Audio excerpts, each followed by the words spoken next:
Hi అందరికీ. నేను హాస్పిటల్కి అయితే వెళ్ళాను. నాకు ఎడమ చెయ్యి బాగా గుంజుతుందని వెళ్ళాను. ఈ లెఫ్ట్ సైడ్ పెయిన్ కూడా వస్తుందని అయితే పోయినా. ఈ హాస్పిటల్కి అడుగు పెట్టాలి జనాలను చూడడంతోనే నాకు ఇంకా నొప్పి, గుండె నొప్పి ఎక్కువైంది అనుకో. ఎందుకంటే అందరు జలుబులు, చాలామంది హాస్పిటల్ 2 ఉన్నారు. డాక్టర్ అయితే ఇంకా రాలేదు. అప్పటికి ఓపీ అయితే చాలామంది రాపించుకుంటారు. నేను కూడా వెళ్ళి ఓపీ రాపించుకున్నా.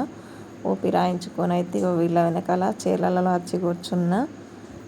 డాక్టర్ 12కి అయితే వస్తాడని చెప్పిండు. డాక్టర్ వచ్చి చూసి ఈసీజీ తీయించుకోమన్నాడు.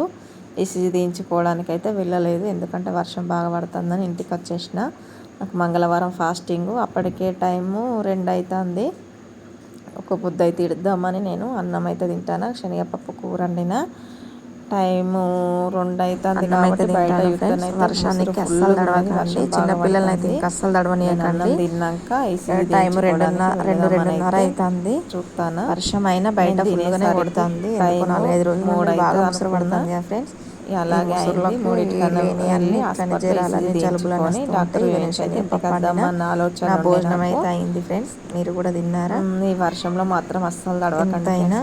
వర్షాలు తడవడం వల్ల చాలా ఇబ్బందులు ఉంటాయి. అసలే వర్షాలు తడవకండి ఫ్రెండ్స్.